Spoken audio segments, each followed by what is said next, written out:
Assalamualaikum warahmatullahi wabarakatuh. Wahai sahabatku, semoga sahabatku dalam kondisi sehat walafiat di bawah lindungan dari Allah Subhanahu wa taala. Merdeka. Selamat hari ulang tahun kemerdekaan Indonesia yang ke-75. HUT RI yang ke-75 itu marilah kita isi dengan kegiatan-kegiatan yang bermanfaat, semangat kita untuk membangun bangsa Indonesia supaya bangsa Indonesia ini lebih maju, lebih jaya, masyarakatnya lebih makmur, adil, penuh dengan kesejahteraan. Kita saling bahu-membahu untuk bersama-sama mengisi kemerdekaan itu, meneruskan perjuangan para pahlawan yang mereka telah syahid dalam rangka untuk memerdekakan Indonesia ini. Wahai sahabatku, hari ulang tahun Republik Indonesia yang ke-75 ini diramaikan dengan perbincangan. Perbincangan itu adalah tentang logo HUT RI yang ke-75, ada gambar salibnya itu. Dia adalah bagian dari tanda, karena manusia ini adalah makhluk yang bersimbol. Jadi kalau dalam ilmu mantik, manusia itu adalah hayawanun natiq, kok namanya had, hayawanun natiq. Fal haddu bil jinsi wa faslin ulima warrasmu bil jinsi wa khosotin ma'a. Jadi manusia itu adalah hayawanun natiq, manusia yang berpikir. Karena manusia adalah makhluk yang berpikir, maka dia bersimbol, bisa menciptakan simbol. Sehingga dikatakan bahwa manusia itu adalah homo simbolikum, makhluk yang bersimbol. Manusia bisa menciptakan kata-kata, dan kata-kata itu adalah bagian dari simbol. Manusia bisa menciptakan tanda, yang dengan tanda itu orang lain bisa mengetahui apa makna tanda itu. Jadi kalau misalnya kita di jalan raya ada lampu merah misalnya, itu adalah simbol bahwa kita berhenti, harus berhenti. Itu namanya simbol. Dan antara tradisi satu dengan tradisi yang lain, ketika dia menciptakan simbol, dia bisa dipahami oleh tradisi yang lain itu, yang kita belum bisa memahaminya, kecuali kita berusaha diberi informasi atau kita mempelajari terhadap simbol itu. Wahai sahabatku, sebagai manusia yang makhluk yang bersimbol, maka simbol itu bersifat arbitrer. Arbitrer itu adalah tergantung orang yang memaknainya. Ketika saya mengatakan sesuatu, barangkali orang lain bisa memaknainya secara berbeda. Ketika saya menggambar sesuatu, membuat logo, maka orang lain itu bisa memaknainya secara berbeda terhadap apa yang saya mau. Jadi manusia yang bersimbol itu, dia menciptakan simbol, lalu dia ungkapkan kepada wilayah publik, kepada banyak orang arti simbol itu. Tetapi apa yang kita sampaikan, sebelum kita sampaikan apa maknanya, kadang orang bebas untuk memaknai simbol itu. Jadi yang disebut dengan arbiter itu simbol yang kita ucapkan, simbol yang kita buat, simbol yang kita tunjukkan kepada wilayah publik, itu bisa dimaknai secara berbeda. Kenapa orang kok bisa memaknai secara berbeda? Kenapa orang kok berbeda-beda memaknai simbol itu? Jawabannya adalah sesuai dengan pengalaman orang yang melihatnya, sesuai dengan orang yang meresepsinya, sesuai dengan pengalaman apa yang pernah dia rasakan, apa yang pernah dia ketahui dan lain sebagainya, apa yang ada di batinnya dan lain sebagainya. Sehingga simbol itu tidak dipahami secara literal sesuai dengan apa yang diungkapkan oleh pembuatnya. Kadang dia bersifat subjektif, tergantung orang yang melihatnya kayak apa itu. Apalagi nanti ada nuansa ideologinya. Ideologinya, wah, nanti kalau perspektifnya adalah ideologis, ini termasuk ada ideologi lain dalam simbol ini dan lain sebagainya. Sehingga simbol bersifat arbitrer. Dalam bahasa lain, bahwa simbol yang kita keluarkan kepada wilayah publik, kepada orang lain, itu mengalami namanya otonomisasi. Otonom, dia bebas dimaknai oleh orang lain. Orang lain terserah, dia mau memaknainya kayak apa, terserah. Karena manusia adalah makhluk yang bersimbol. Lalu kalau kita sudah tahu apa yang dimaksud dengan simbol itu bisa dimaknai secara berbeda, apa yang harus kita lakukan supaya tidak menimbulkan kontroversi yang terlalu tajam? Maka yang pertama adalah bahwa kita sebagai pembuat misalnya harus menjelaskan dalam berbagai media tentang makna simbol itu. Yang kedua, bahwa orang yang memaknai simbol yang sudah arbitrer, yang tadi telah terotonomisasi tadi, itu juga harus memahami apa makna yang telah diberikan oleh pembuatnya.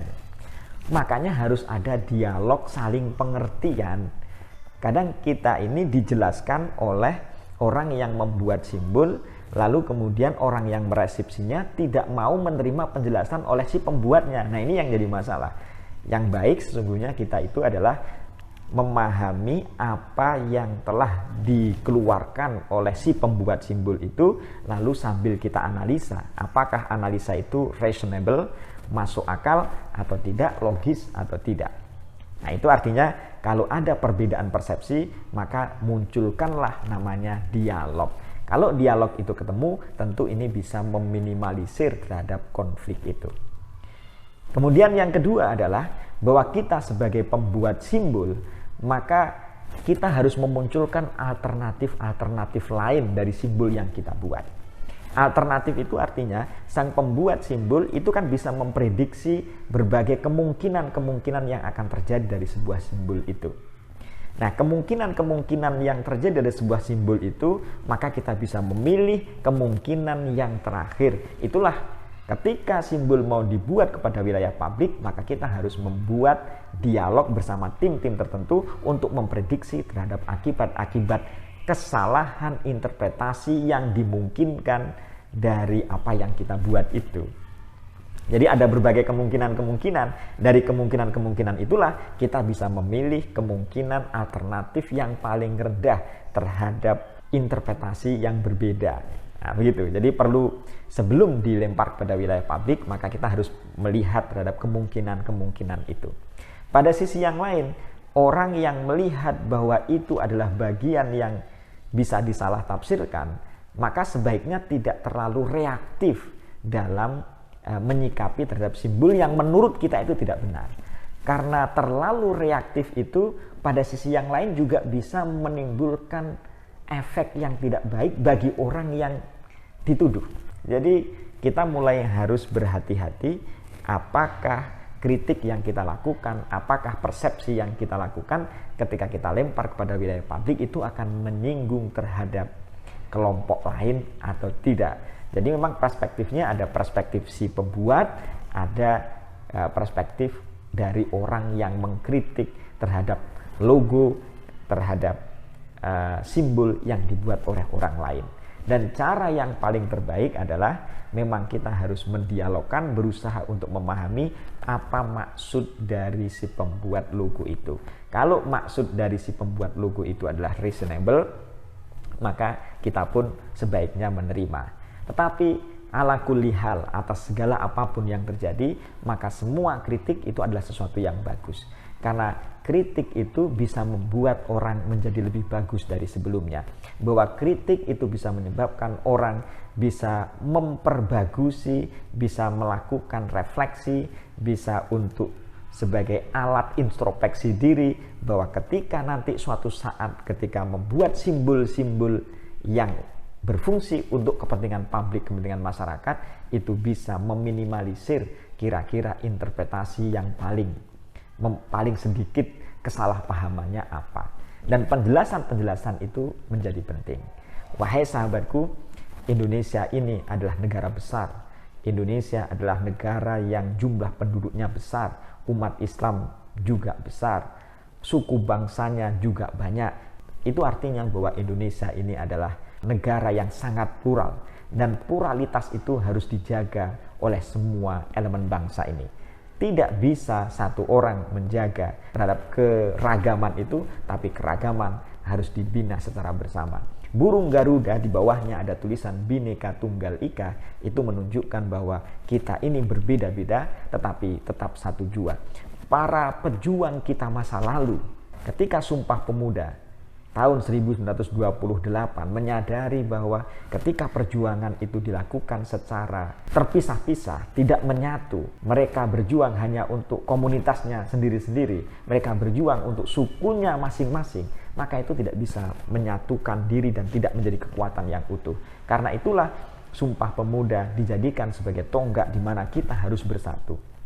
Melalui persatuan itulah kemerdekaan ini bisa kita rebut. Dan persatuan itu adalah sebagai modal yang paling penting, modal yang paling utama untuk menjaga terhadap keutuhan kebangsaan ini. Bahwa masing-masing kita barangkali bisa menyumbang terhadap kemerdekaan itu dengan caranya masing-masing. Tetapi yang lebih penting dari itu adalah kita diajarkan oleh orang tua kita dulu untuk berdialog. Pahami dulu terhadap apa yang dikritik. Jangan gampang mengkritik sebelum kita memahami apa yang mau kita kritik. Jadi kita melakukan introspeksi tidak hanya dari pembuatan terhadap simbol, tapi kita juga melakukan introspeksi terhadap kritik yang kita lakukan. Semoga kita menjadi negara yang besar, negara yang jaya, masyarakatnya adil, makmur, sejahtera. Allahumma amin. Demikian. Assalamualaikum warahmatullahi wabarakatuh.